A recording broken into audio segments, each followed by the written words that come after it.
Хүрээлэн амьд ертөнцийн цуврал өнгөрсөн дугаараараа Монгол орны ой мод ямар чухал экосистем болох, манай ойн онцлог, ач тусыг танилцуулан нүдэнд ил болон үл харагдах оршин суугчдын гол төлөвлөлийг дурандсан.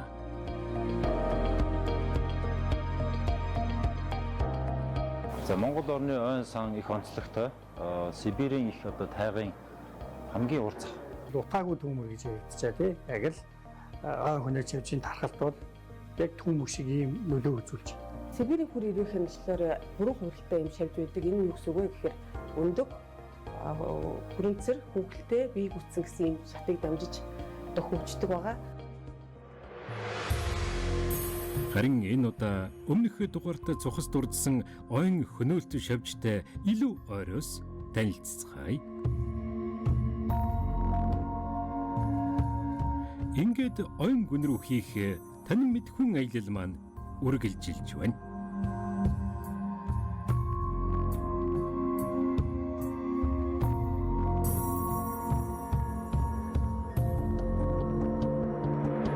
Хүрээлэн амьд ертөнцийн цуврал нэвтрүүлгийн тусгай цуврал.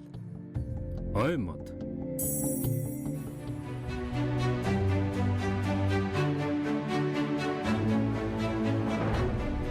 Энэ бол Монгол нутгийн хамгийн хойд өргөрөг торших Хөвсгөл аймаг. Ойн нөөцөөр улсад тэргүүлдэг буюу Монголын хамгийн их модтой аймаг. Өндөр сард, ус мөрөн төдийгүй, хавар зундаа ногоорч, намартай шаргалтан өвөлдөө хөхрөн хүглих хөвч тайгтай учраас Хөвсгөл нутгийг Монголын Швейцар гэдэг биз. Монгол орны ойн сангийн талбайн 30% буюу 3/1-ийг Хөвсгөлийн ойн сан бүрдүүлдэг. Энэ их модны 95% нь бараг бүгдээрээ шинс буюу хар мод.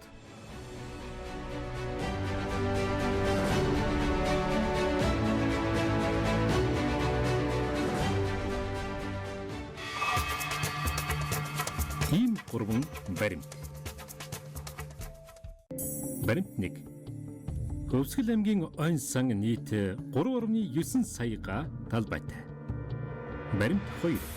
Хөвсгөл аймгийн нийт нутаг дэвсгэрийнх нь 40%-ийг ой эзэлдэг. Баримт 3. Нийт 24 сумтайгаас 19 суманд ойн хөнөөлт шавжийн хэд толшрол тархсан байна.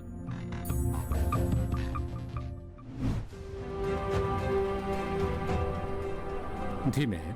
Хөвсгөл аймаг бол байгалийн сайханд дурлан аялагчдын хувьд төдийгүй ой мод түүний экосистем судалдаг бас хамгаалдаг хүмүүсийн хувьд ёстой стратегийн чухал бүс нутаг.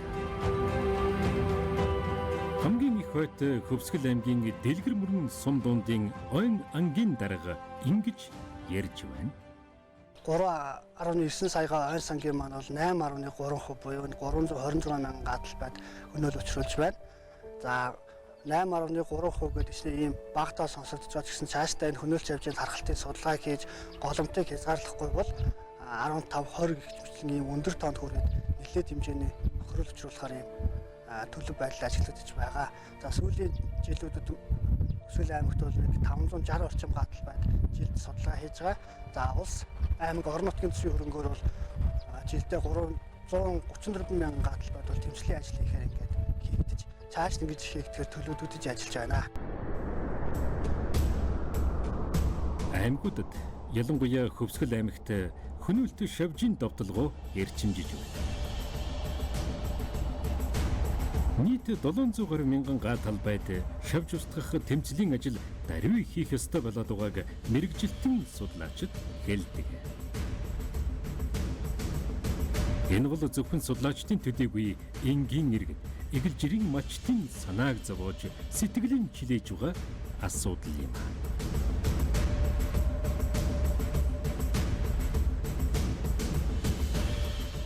Энэгээр чи хөхөө шууд онгод нь А8-ын хэрэн их байдаг байлаа. Одоо сүүлийн жилүүд хөр хорхоо ихээр орж ирснээс болж мод цайж байна, нугаан байгаль гэж байхгүй боллоо. Одоо газраар гихт ургадаг гүзээлзгэн жимс байхгүй болж байна. Хөр өрөөхөө би харахад нэг бор сааралдуу гэдэг юм уу та. Тийм үгтэй. Одоо бид нар хүүхдүүд нэг дингээр байхгээд байдаг шал өөрл том талдаа тийм л амт байгаа даа.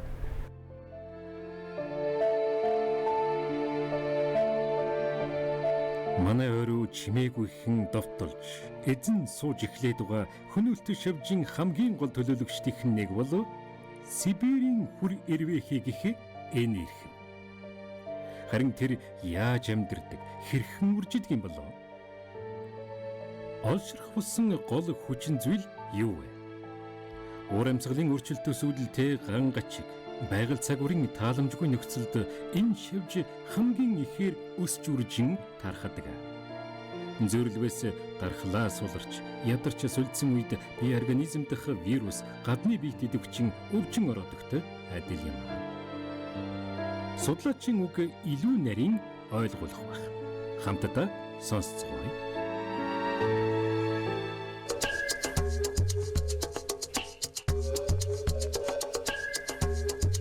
Сибирийн хүр ирвэхэ бол жил болгон уширдгүү гэвэл үгүй. Энэ нь болохоор яагаад гэвэл одоо хор тундас одоо нарны идэвхжил за тэгээд ган гачигтай холбоотойгоор ер нь үйлчлэлээр ингэж оширдог ийм зүй тогтолтой. За 6 жилийн хугацаатай хэд оширл болж ийн гэсэн судлаачдын үр дүн 40 оноос хойших судалгааны үр дүнгээр гэж батлагдсан байгаа. Эхний ихэ жилд өндөгнөөс хагарч гарч ирээд 2-3 настай болтлоо зунжингаа идээд хөрсөнд орно.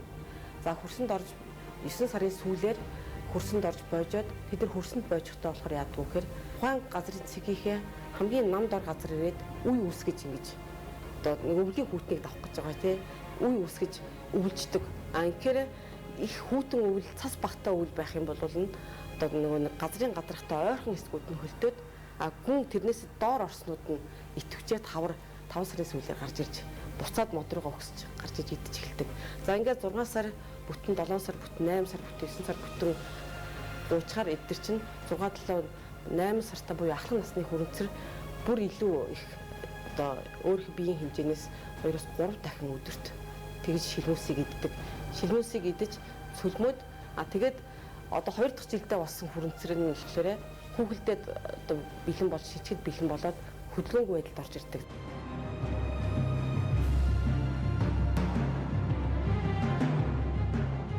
Идэж тэжээлийн хүрэлцээ гэдэг юм аливаа амьтны амьдрах гол нөхцөл. Манай ойд тархаж байгаа хөнөөлтөй шавжийн хөгжлийн үе шат бүрд тархалтын цар хүрээнд нь идэж тэжээлийн хүрэлцээ амин чухал үүрэгтэй. Идэх олон дуусч үгүй болохоор тэд буур сэлгэн бөөнөрөө дараагийн ой руу нүүж одно. Ингэж тэд ээлж дараатайгаар бодож төлөвлөсөн юм шиг ногоон мод амьд шилмүс байгаа газрыг цөлмөн ойгоос ойд давшдаг юм. За өвлцөн хүрэнцэр нь бол хавар эрт гарч ирээд за тэгээд дараагийнхаа шатны цөлжихийн тулд хүүхдийн шатны цөлжихийн тулд маш их хонхоогоор хоололдог байгаа. За тэгээд ахлах насны хүрэнцэр бол шинсний шилмүсийг бол 2-3 дахин одоо давтан одоо ингээд хэрэг идэж хөнөөх юм бол одоо шинс модыг бол хатаад бол хүргэдэг хамгийн одоо тийм хөнөөлтэй зүйл байгаа. За бусад зүйл ирээхэн бол хавар эрт бол гараад за тэгээд шинсээр хооллож байгаад аяндаа бол ингээд хүүхдийн шатнаа шилжчихээрээ бол хорон бол аймтаа багсдаг. За энэ хугацаанд бол тухайн одоо эрүүхийн одоо тэр хүрэнцрийн шатыг яг идэж байгаа үед буюу ялангуяа бага насныхны үед нь бол тэнцэх харах хэмжээ явуулаад их хэмжээний одоо үр дүнд өгдөг байгаа. Хүрэнцэр маань гол ишээ дагаж хөтөмрөө дээшээ төмөлж тухайн модыг шилмэс найлзуур холтос одоо эдэж болохоор уян зөөлөн бүхэл юм эдэж дуусчаад дараагийн мод руу шилжинэ гэсэн үг. Дараагийн мод руу шилжихдээ бас газар буугаад дамжаад шилжинэ гэсэн үг. Сибирийн нүүдэл гэж бас ярьдаг. Сибирийн хүр эрвэхээ өндөг, хүүхэлдээ, хүрэнцэр, эрвэхий гэсэн хөгжлийн үндсэн шатуудыг дамждаг. 2 мм өндөг хөгжлийн дараагийн шатанд хүүхэлдээ болохдон 2-4 см хүрч үсээр бүрхэгдэн модны мөчөрт зүүгдэн байгаа нь энэ. Харин хүрэнцэр болохдоо хөнөөлт гэдэг нэрэндээ таарсан хохирлыг шилмүст ойд учруулж эхлэнтэй. Бидний мэдэхгүй өөр сонирхолтой зүйлсийг ийм 3 баримт булангаас мэдэж авцгаая.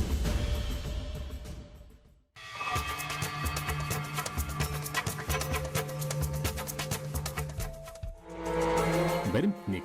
Сибирийн хүр ирвэхийн 90 ms жижиг. Эмэгчин нь 80 мм.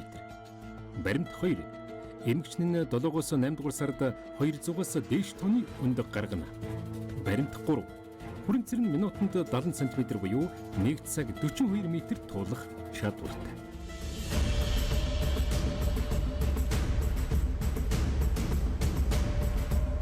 Ийм л учраас энэ ирвэхийг ойн хөнөөлтөй шавж гэдэг ангиллал оруулдаг. Богино хугацаанд их талбайг хамарсан голом дүүсгэж, эгчин зуурт ойд хөнөөл учруулдаг учраас тэр юм. Бага үед нь хөнөөлийн хэмжээг бууруулж хамрах хүрийг нь зогсоо харах хэмжээ авахгүй бол хохирол улам ихснэ. Тэгвэл яах вэ? Байгаль зохицуулнаа гэд зөнд нөрөх үү? Эсвэл хүн бид оролцож тэмцэх ёстой юу?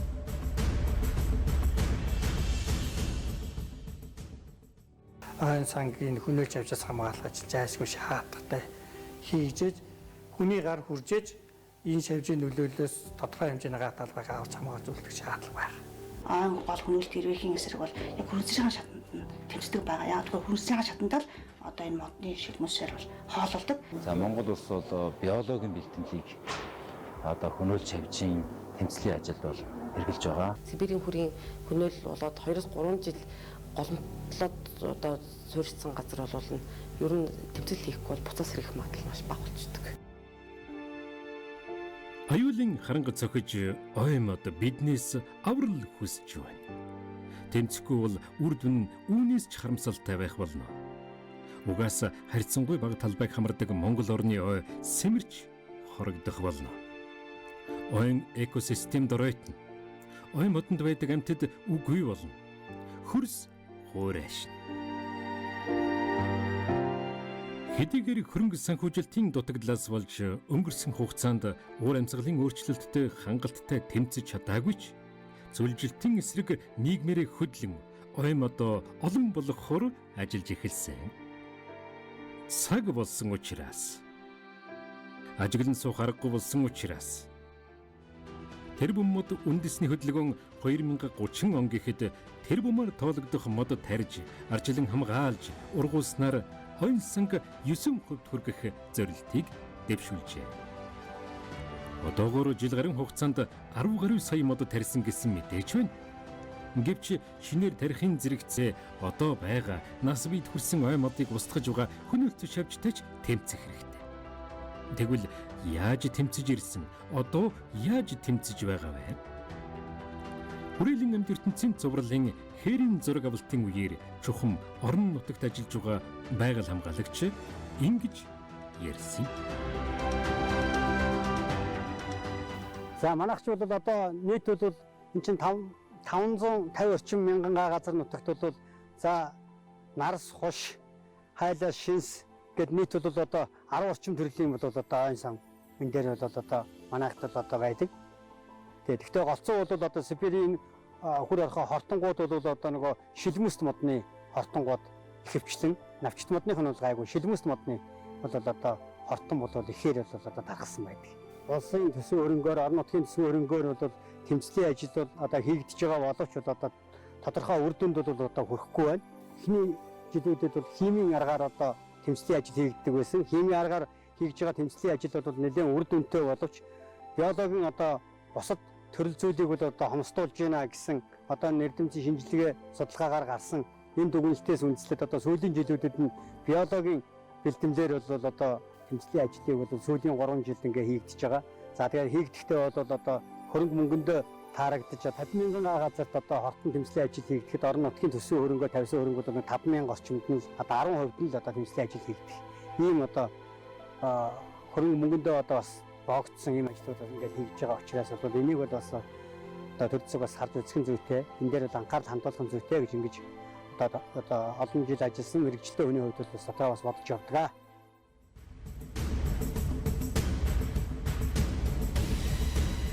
Ойн хөнөөлт шавжтай тэмцэх нь өнөөдөр ч тулгамдан яригдж байгаа сэдэв биш ээ.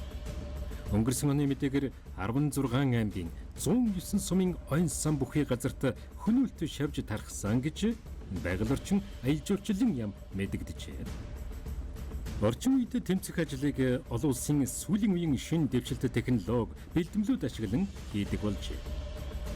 Ойн хөнөөлт шавьжтай тэмцэх ажлын тэргүүн игнэнд явдаг хүмүүсийн нэгтэй бид уулзаж байна.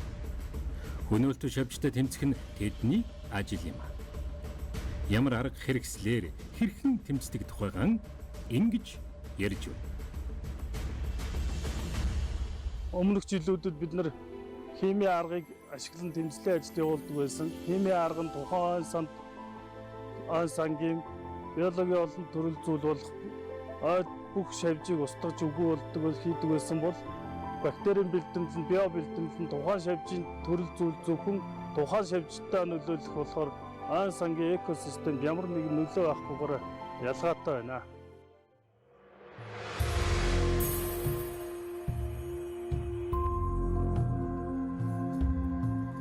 Хөнөөлт шавьж тэр тусмаа энэ дугаарын гол сэдэв болоод байгаа Сибирийн хүр хорхойтой тэмцэх маш сонирхолтой аргач бас бий.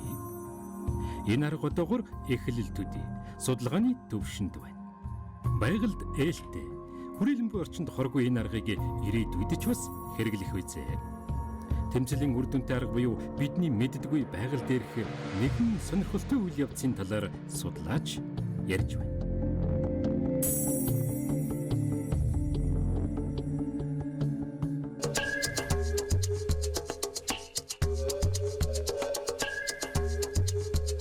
Энэ Сибирийн хүр ирвэхийг иддэг одоо гэх юм бол шувууд нь болохоор хөхөө байна, тоншуул байна. За хамгийн их одоо ийм Сибирийн хүр ирвэхээ өрөөсгөл хүр ирвэхийн биеийн гадна талаар бол ийм битүү өсөн бүрхүүлтэй байдаг учраас барагтаа бол энэ шувуунууд түүж иддэггүй. Цохын авалдаанууд бол ийм биеийн нүцгэн байдаг учраас тэрийг одоо хамгийн ихээр түүж иддэг бол Сибирийн хүр ирвэхийн тэр өсөнцөр нь бас тодорхой хэмжээний хор ялгаруулж идэг учраас амьтад бол тэрийг иддэггүй. Харин ганцхан хөхөө бол хамгийн сайн түүж иддэг. Хөхөө тоншуул хоёр. Бас нэгөө тал нь болохоор байгаль дээр шимэгчд байдаг. За Сибирийн хүр ирвэхэд яг голчилж очиж шимэгчилдэг амтан гэвэл нь одоо Котезия төрлийн шонхор зүг байдаг. Тэр нь болохоор бид нь очиод яг Сибирийн хүрийн хүрэнцэр боож жиглэхдээ зэрэгцээд очиод эмгчин одоо тэр шонхор зүгийг бие дээр нь сууж агаад ингээд хатгуураараа бие рүү өндгөө шахдаг.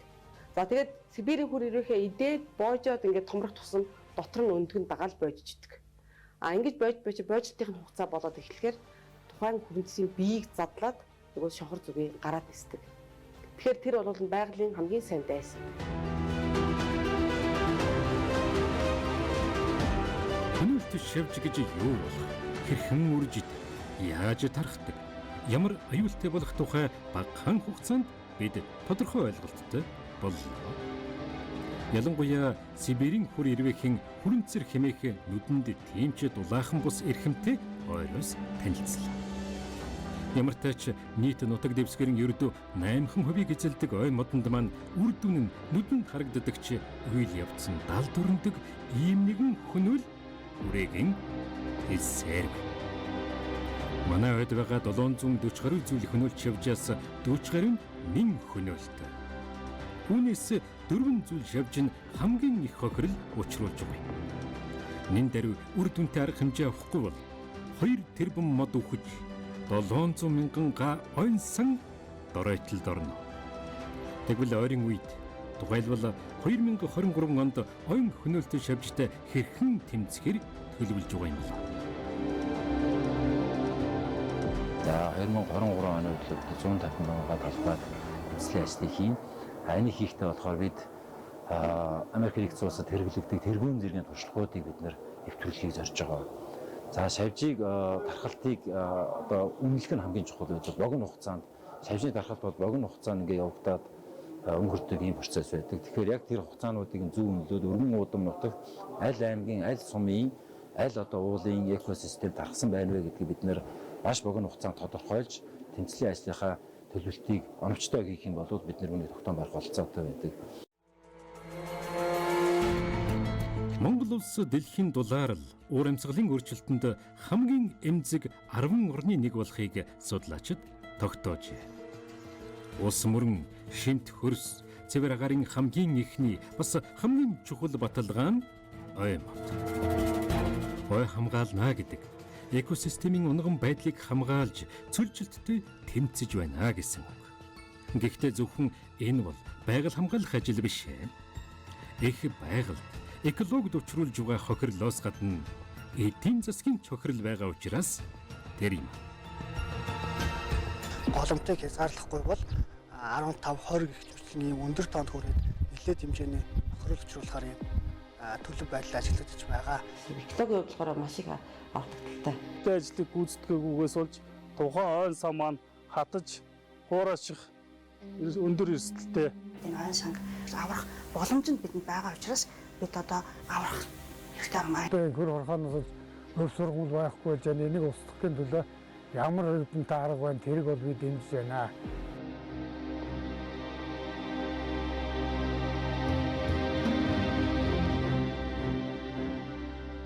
Тийм ээ.